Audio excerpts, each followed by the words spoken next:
चलो तो last class में ये स्ट्रक्चर ऑफ टेस्टिस पढ़ लिए थे। इसके अंदर हुआ है। हाँ, तो जरा ये बताना कि टेस्टिस के अंदर जो पार्ट होता है, टेस्टिस नहीं, आप सिंपल मतलब स्क्रोटम के अंदर जो पार्ट है जिससे कि एब्डोमिनल कैविटी से वो जुड़ा होता है, उसका नाम क्या है? बोलो मुझे। देख के भी दो ही वर्ड देख पाए, दो लेटर देख पाए। इंग्वाइनल कनाल। चलो ठीक है, तुम बताओ। देखना, देख लो पहले एक बार, कोई दिक्कत ना।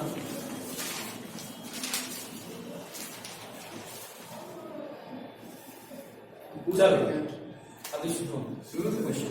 अब क्या इतना बार में तो देखा ही नहीं, क्या पढ़ा था? खाली वही देखना था। टेस्टिस किस फीटल मंथ में डिसेंड करता है स्क्रॉटम में? 7th month. ठीक है। अगर टेस्टिस डिसेंड नहीं कर पाया तो क्या बोलेंगे?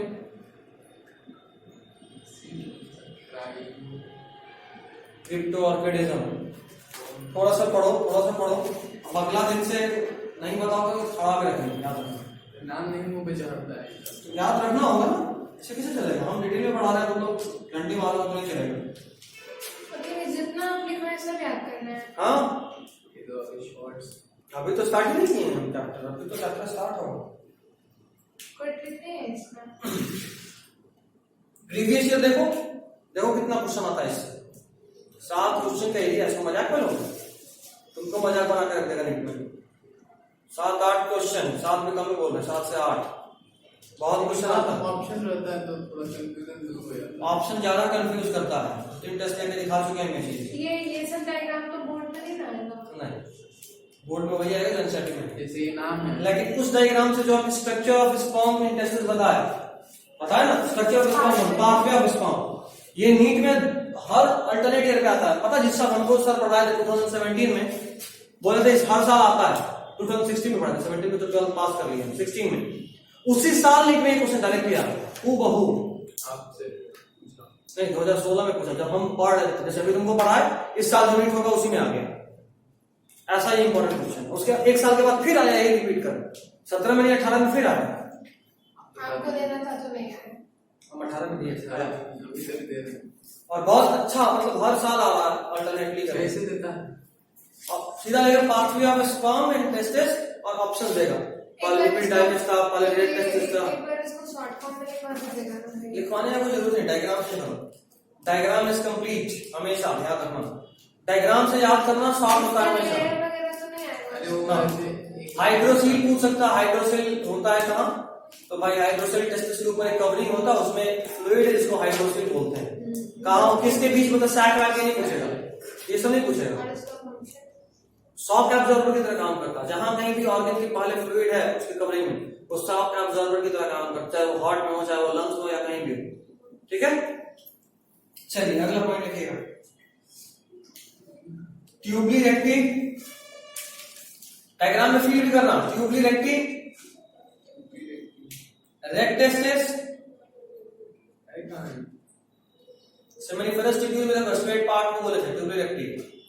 डायग्राम बोल रहे हो, देखो क्या करना है भैया? देखो tubuli recti plus rete testis. Diagram वाले में नहीं, अलग से point. Tubuli recti, rete testis,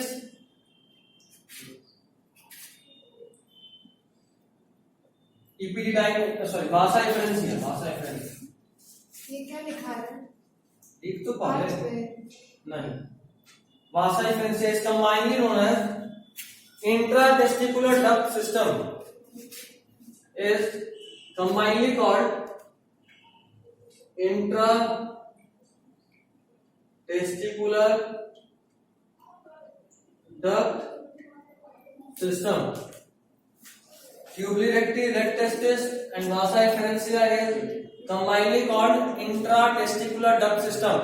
diagram देखो कहां तक का बात हो रहा है। वासा एफरेंसिया कहां पे देखो, फिर से एक बार देख लो, डायग्राम क्लियर हो जाएगा। देख लिए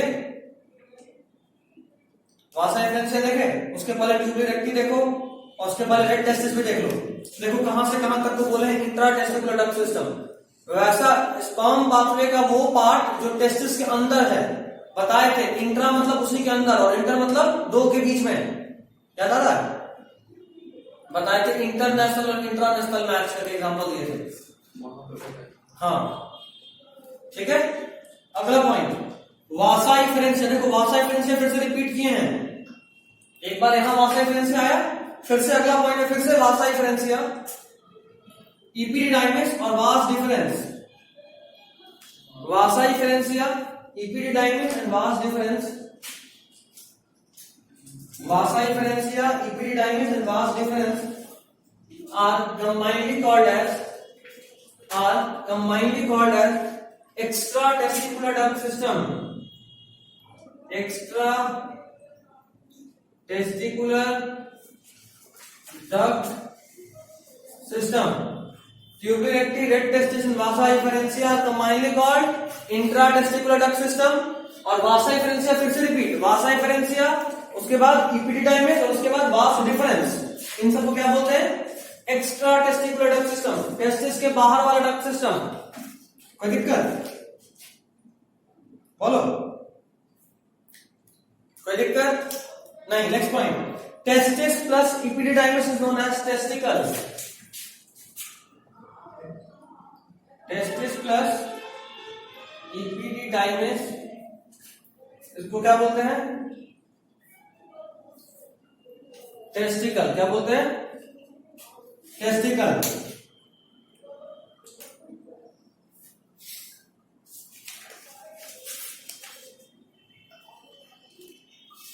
हो गया? नेक्स्ट पॉइंट, इपिडिडाइमिस, हेडिंग बना, सब हेडिंग बना, इपिडिडाइमिस।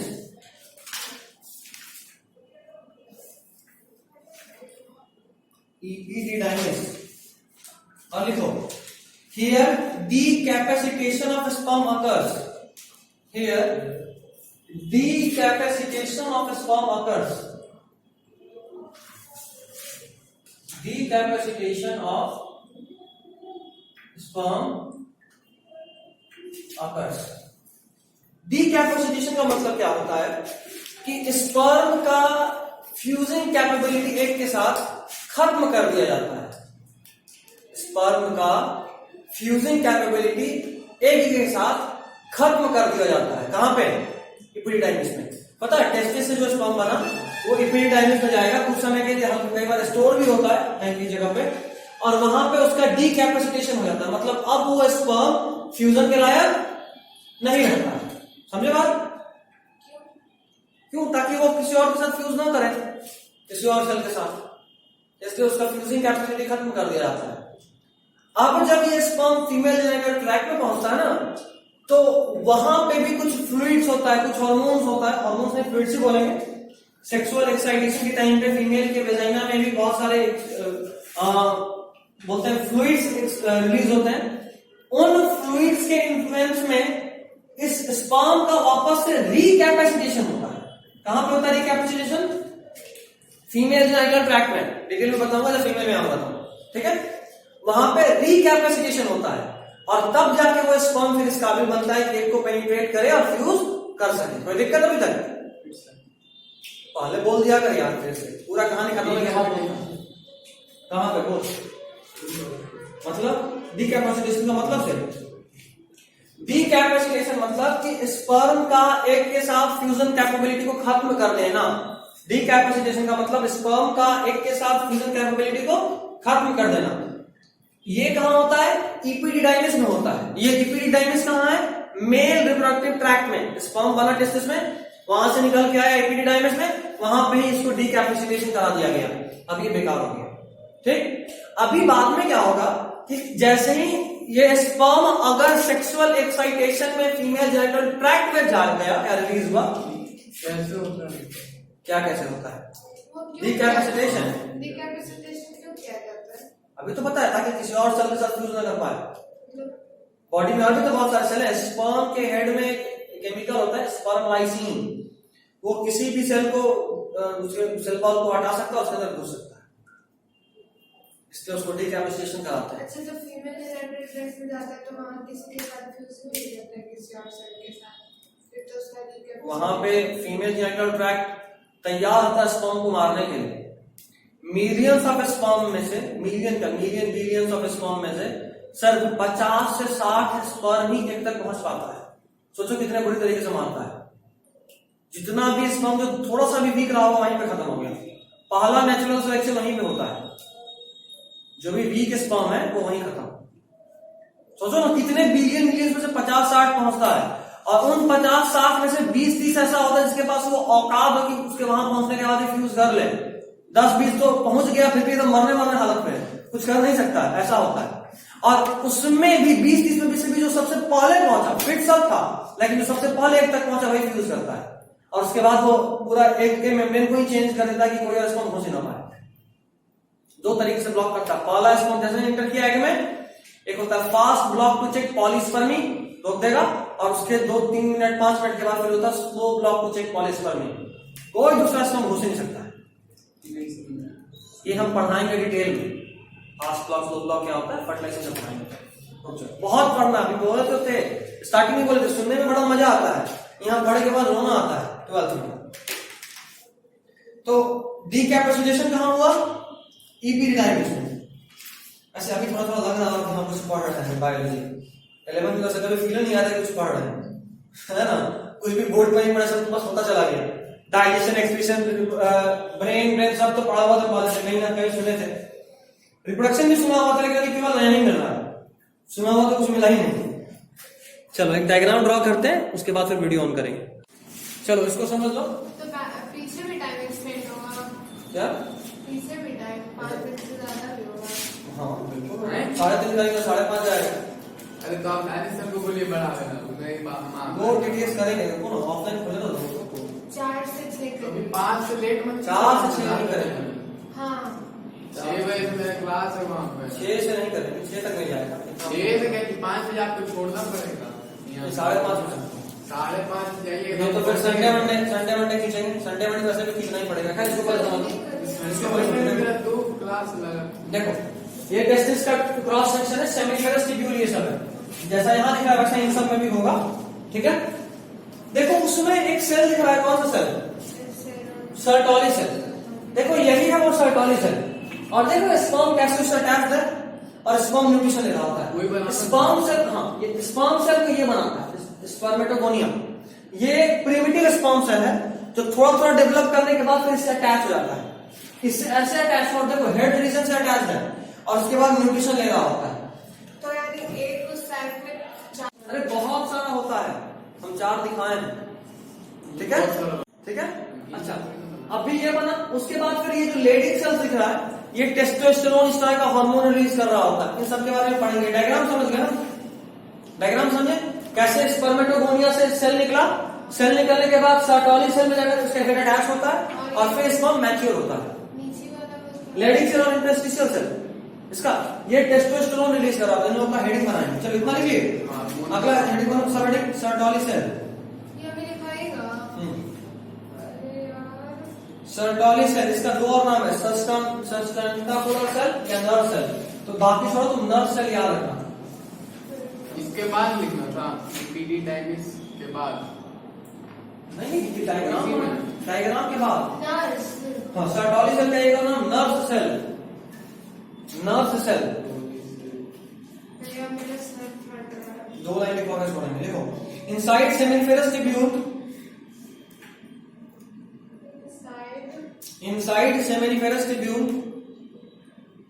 inside seminiferous tubule, Sertoli cell are found. Sertoli cell का एक और नाम sustentacular cell,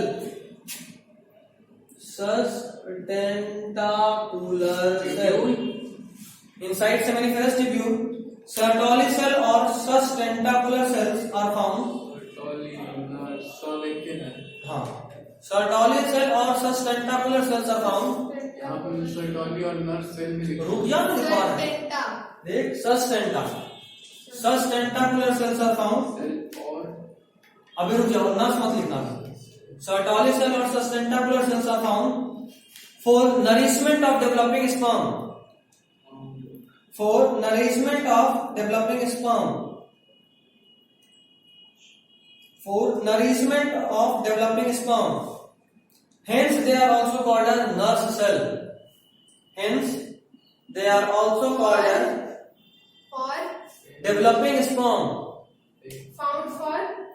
found for nourishment of developing sperm. Nourishment. Also Nutrition. called as nerve. Hence they are also called as nurse cell. ठीक है, इसका function अगर पूछे तो क्या बोलेंगे नरिशमेंट ऑफ स्पर्म, उसके अलावा सिक्रीशन ऑफ एएमएफ, ये सब छोड़ दो. ठीक है. अगला हेडिंग बनाओ तो लेडिंग सेल, उसको भी एक हेडिंग होकर छोड़ देंगे. अब छोड़ दीजिए भैया. अच्छा ठीक है, चलो आज के लिए इतना है. अगले क्लास में इसको कंप्लीट करूंगा लेडिंग सेल बताकर. अगले क्लास में मेल शायद खत्म हो जाएगा.